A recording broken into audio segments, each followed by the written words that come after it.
एक दिन चार दोस्त मिलकर जंगल पर घूमने के लिए जाते हैं और जंगल पर घूमते घूमते कब रात हो जाती है उनको पता ही नहीं चलता।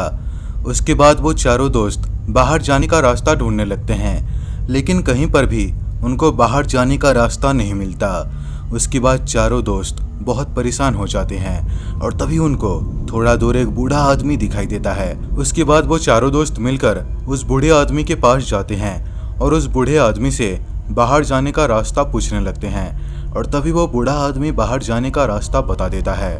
उसके बाद वो चारों दोस्त मिलकर उस रास्ते पर जाने लगते हैं और कुछ दूर जाने के बाद उनको एक पुराना घर दिखाई देता है। उसके बाद वो चारों दोस्त उस घर के अंदर जाने लगते हैं और वो जैसे ही घर के अंदर जाते हैं तो वो चारों दोस्त देखते हैं कि उस घर के बीचों बीच एक लाश लटक रहा है और वो लाश उसी बूढ़े आदमी का होता है जिसने उन चारों दोस्तों को रास्ता दिखाया था। और ये नज़ारा देखकर वो चारों दोस्त डर के मारे थर थर कांपने लगते हैं। उसके बाद वो चारों दोस्त उस घर से बाहर चले आते हैं और तभी उन चारों दोस्तों को एक अजीब सा आवाज़ सुनाई देता है। उस आवाज़ को सुनकर वो चारों दोस्त बहुत डर जाते हैं और वो ज़मीन के नीचे लेट जाते हैं और वो छिप कर देखने की कोशिश करते हैं कि वो आवाज आखिर किसका था। तभी वो देखते हैं कि एक अजीब सा दिखने वाला सिरकटा आदमी धीरे धीरे उनके तरफ आ रहा था और ये देखकर वो चारों दोस्त दौड़ते हुए भागने लगते हैं।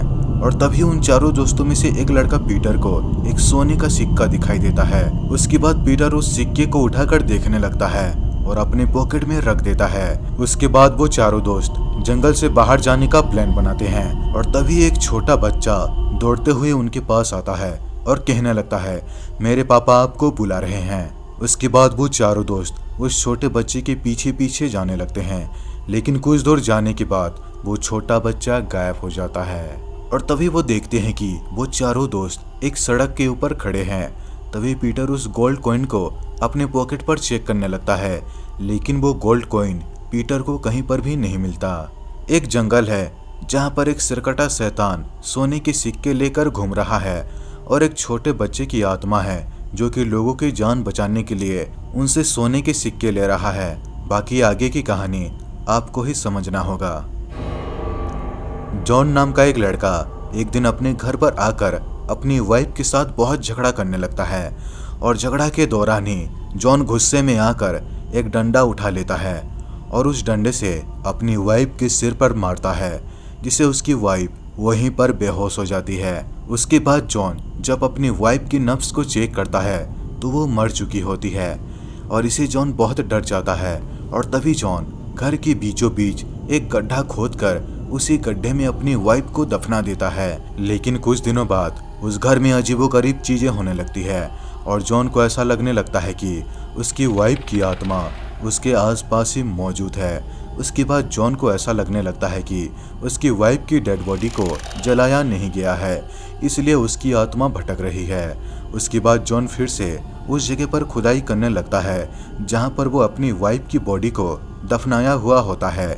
लेकिन सबसे अजीब बात तो ये है कि जॉन को उस जगह पर अपनी वाइफ की बॉडी नहीं मिलती और तभी जॉन को अलमीरा के अंदर से आवाजें आने लगते हैं।